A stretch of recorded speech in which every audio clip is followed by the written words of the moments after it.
Hello दोस्तों, स्वागत है आपको हमारे YouTube channel Dharmendra official teaching में। जैसा कि मैं आज बताने जा रहा हूँ प्लास्टर ऑफ पेरिस का निर्माण। तो प्लास्टर ऑफ पेरिस का निर्माण कैसे करेंगे? प्लास्टर ऑफ पेरिस का निर्माण, ये प्लास्टर ऑफ पेरिस का सूत्र है। तो 2 मोल के जिप्सम को लेंगे। 2 मोल का जिप्सम क्या है?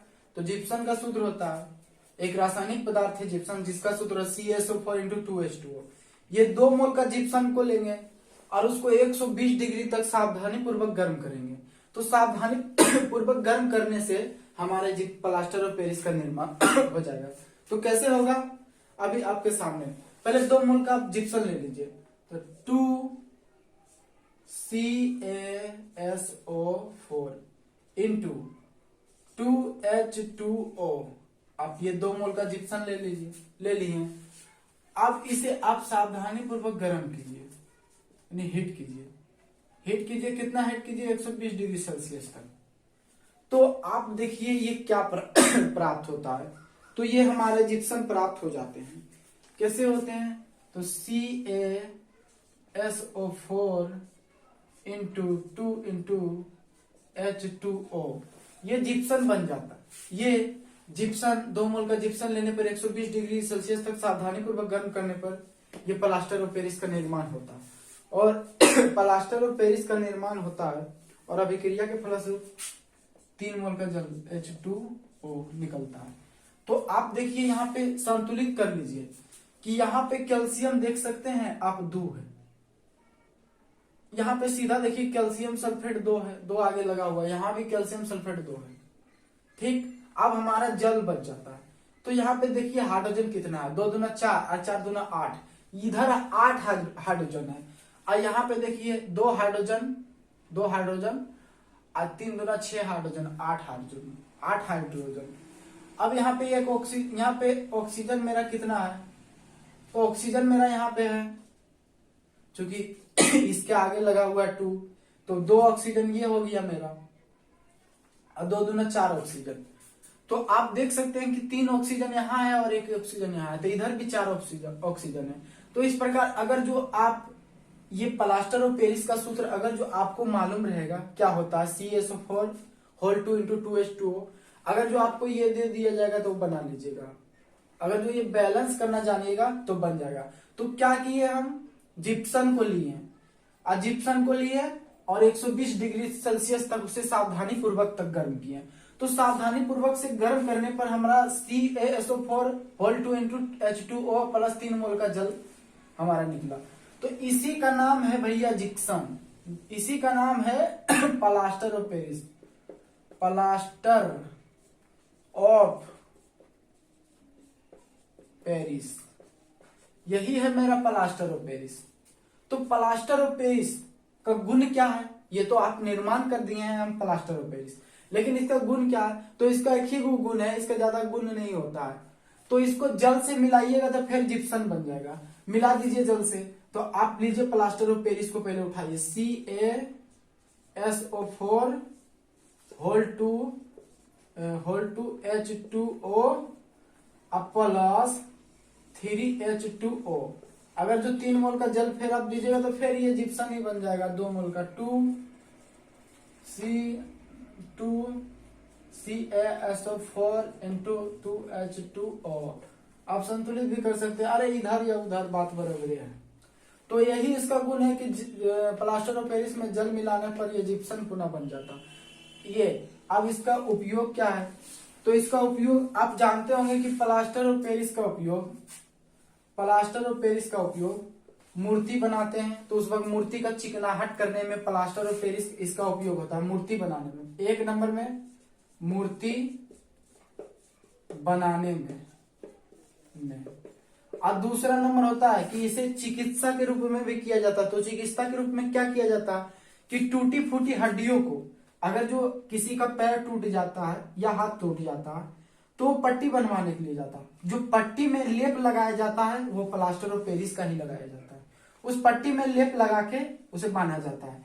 तो इसे कह सकते हैं हम कि टूटी फूटी हड्डियों को जोड़ने में हड्डियों को जोड़ने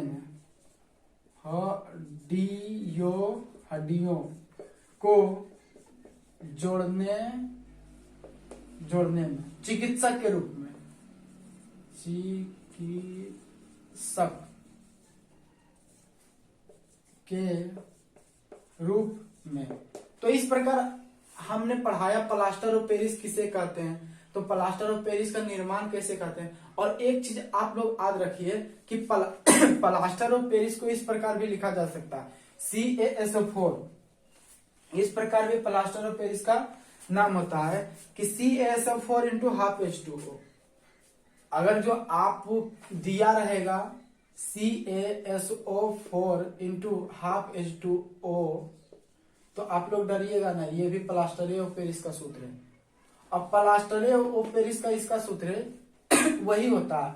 और इसका अब तो प्लास्टर ऑफ पेरिस इसका वैज्ञानिक नाम रखा है, लेकिन अब इसका रासायनिक नाम क्या है प्लास्टर ऑफ पेरिस का, तो calcium sulphate hemihydrate, calcium sulphate hemihydrate, ये प्लास्टर ऑफ पेरिस का रासायनिक नाम है, कैल्शियम सल्फेट हेमीहाइड्रेट। तो इस प्रकार देखें प्लास्टर ऑफ पेरिस का निर्माण, उसका गुण तो एक ही को हुआ कि पुनः जल मिलाने पर जिप्सम बनेगा। अब इसका उपयोग दो हुआ, मूर्ति बनाने और हड्डियों को जोड़ने में। तो ये मेरा प्लास्टर ऑफ पेरिस है। और प्लास्टर ऑफ पेरिस के बाद आप देखिए यहाँ पे इसे मिटाते हैं, तो इसे मिटा दिया जाए। कुछ ऐसे जल होते हैं जो रवाकरण होते हैं। तो रवाकरण क्या होते हैं भाई? रवाकरण अभी तुरंत डिपली हो जाएगा कि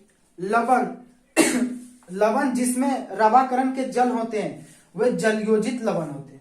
जैसे CuSO4 इंटू 5H2O, इसे नीला थोथा भी कहते हैं। अगर जो आप इसे गर्म कीजिएगा तो CuSO4 और 5H2O अलग हो जाएगा ना, तो ये इसे हम जलयोजित लवण कह सकते हैं, लेकिन इसे अजलयोजित लवण कह सकते हैं। अर्थात इसे इसमें जल है तो इसे आर्द्र कह सकते हैं, और इसमें जल नहीं है तो इसे अनार्द्र कह सकते हैं।